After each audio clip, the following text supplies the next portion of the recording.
Hello students, this is Himanshu sir and today I'm going to give you second topic or second lecture of wave optics and this topic is going on refraction and reflection of plane wave. Okay, so in this topic we will prove Snell's law as well.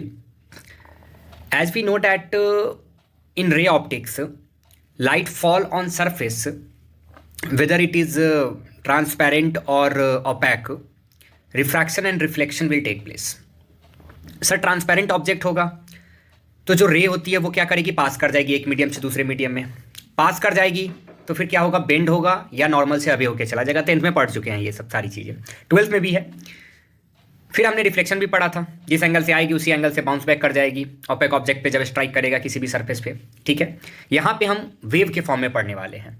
अब बस इसमें समझना ये है कि उस chapter में क्या हो रहा था कि एक रे आ रही थी सिर्फ, यहां पे क्या होगा कि एक कलेक्शन ऑफ वेव फ्रंट आ रही होगी किसी भी सरफेस पे. ठीक है, लेट सपोज करो कि कोई एक सोर्स है, लाइट वेव प्रोड्यूस हो रहा है, साउंड वेव प्रोड्यूस हो रहा है, किसी भी तरीके का वेव प्रोड्यूस हो रहा है. एक collection of wave front is coming from a source. ठीक है, अब किसी भी सरफेस पे जब वो सोर्स आएगा, ठीक है, तो मैं आपको समझाना चाहता हूं कि लेट सपोज करो कि ये आपका सरफेस है. अब इस सरफेस पे जब कभी भी कोई भी वेव आएगा, लेट सपोज करो ऐसे वेव आ रहा है, ये आ रहा है, आ रहा है, आ रहा है, आ रहा है, ये आया, वेव आया ऐसे, तो आप देख पा रहे हो कि जो सबसे पहला वेव फ्रंट है, देखो मैं ये बताना चाह रहा हूँ आपको कि यहाँ से लेकर यहाँ तक बहुत सारे वेव फ्रंट हैं. ठीक है, तो जब कोई भी वेव आएगी, स्ट्राइक करेगी सरफेस पे, चाहे वो ओपेक हो या ट्रांसपेरेंट, ठीक है, तो सबसे पहला वाला वेव फ्रंट जो होगा वो स्ट्राइक करेगा उस सरफेस को. ठीक है, मैं भी रिफ्रैक्शन को एक्सप्लेन कर रहा हूँ. जब फर्स्ट वाला वेव फ्रंट जब रिफ्रैक्शन होगा तो वो डिपेंड करेगा कि जो मीडियम है वो रेयर से डेंसर में जा रहा है कि डेंसर से रेयर में जा रहा है. तो फिर क्या होगा कि अगर रेयर से डेंसर में जा रहा है तो फिर बेंड हो जाएगा, और डेंसर से रेयर में जा रहा है तो अवे चला जाएगा रिफ्रैक्टेड रे. ठीक है, रिफ्रैक्टेड वेव फ्रंट. तो मैं ये बताना चाह रहा था कि ये वेव जब स्ट्राइक कर रहा है सरफेस पे, तो स्ट्राइक करने के बाद जो पहला वाला वेव फ्रंट है वो रिफ्रैक्शन टेक प्लेस करेगा और फिर वो मीडियम को क्या करेगा, वो दूसरे मीडियम में ट्रांसफर कर जाएगा बेंड या अवे होते हुए. ठीक है, but what about the other wave front, तो धीरे धीरे धीरे धीरे ये तो यहाँ वाला वेव फ्रंट चला गया, रिफ्रैक्शन हो गया, और जब तक ये रिफ्रैक्शन टेक प्लेस कर जाएगा नीचे वाला, तब उसके बाद जो है वो ये पहुंचेगा यहाँ पे. जब तक ये पहुंचेगा, ये वाला लास्ट वाला जब वेव फ्रंट जब तक पहुंचेगा सरफेस पे, तब तक रिफ्रैक्शन हो चुका रहेगा, और लास्ट वाला जो वेव फ्रंट होगा वो क्या करेगा सर, वो वहीं पे उसी सरफेस पे ही टेक प्लेस होगा और फिर वहीं से वो बाउंस बैक हो जाएगा. मेरी बात समझ में आ रही है? यानी कि जो फर्स्ट वाला वेव फ्रंट होगा वो रिफ्रैक्शन करेगा फर्स्ट से लेके ऑब्वियसली लास्ट के एक दो वेव फ्रंट तक रिफ्रैक्शन होगा, वो बेंड या अवे होते जाएंगे, बट लास्ट वाला जो वेव फ्रंट होगा वो जब तक पहुंचेगा तब तक रिफ्रैक्शन का प्रोसेस वहीं पे फिनिश हो रहा होगा. और क्या होगा सर, तो उसी पॉइंट पे वो रिफ्रैक्शन होगा और वहीं से वो बाउंस बैक हो जाएगा. ठीक है, इस पूरे प्रोसेस में हमने एक कॉपी वर्क भी कर रखा हुआ है, आई विल एक्सप्लेन यू. तो हमने दो तरीके की फिजिकल क्वांटिटी ले रखा हुआ है. एक तो टाउ मैं आपको बता दूं कि हमने टाइम, जो कोई भी वेव फ्रंट किसी पोजीशन तक पहुंचने के लिए जो टाइम ले रहा है, ठीक है, उसको हमने टाउ लेट करा हुआ है. और as we know that velocity क्या होता है सर, किसी भी मीडियम में उस वेव फ्रंट की जो वेलोसिटी है वो वेलोसिटी होगी.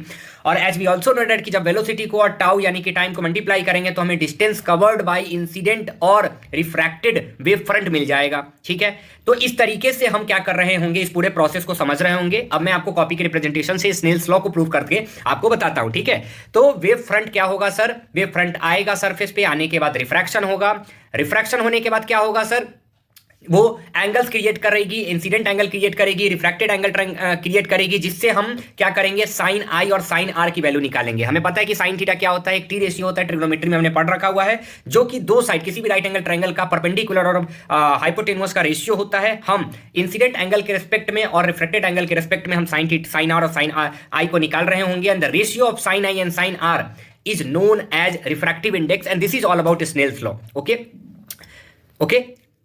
let's halt for 1 second and देखते हैं कॉपी रिप्रेजेंटेशन में Snell's law कैसे प्रूव हो रहा है.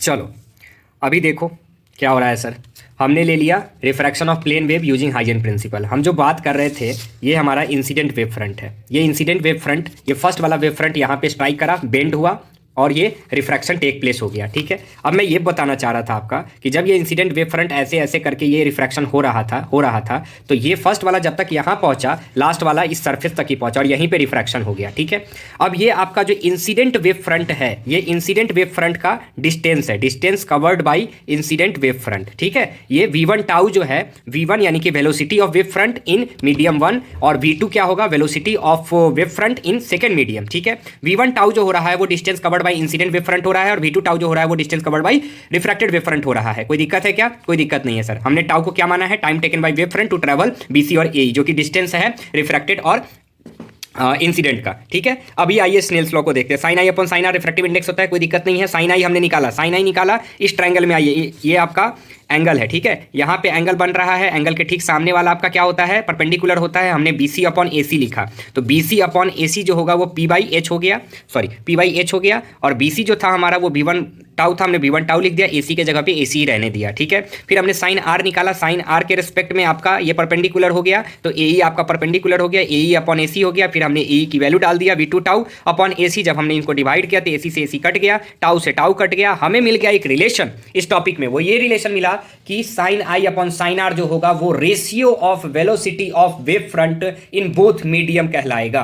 ठीक है, तो ये टॉपिक यहीं पे फिनिश होता है। इसके बाद एक और इसमें सिचुएशन आएगा। ये तो कब सिचुएशन था, जब कि V2 जो था वो V1 से बड़ा था। ठीक है, ये वाला मीडियम जो था वो रेयर था और ये वाला मीडियम डेंसर था। मैंने शुरू में शायद आपको वो किया होगा, मैंने आपको बताया था जब डेंसर से जब रेयरर में आएगा तो फिर बेंड कर जाएगा और फिर अगर रेयरर से डेंसर में जाएगा तो वो अवे चला जाएगा। चलिए अब आते हैं यहाँ पे।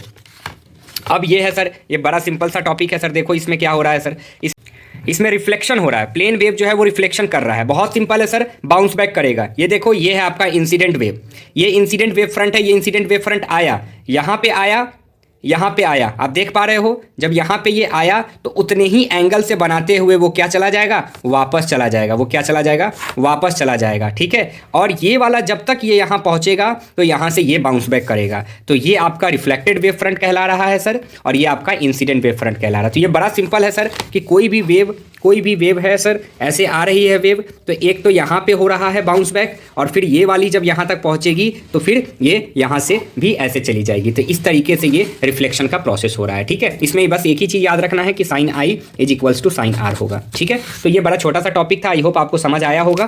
Thank you very much.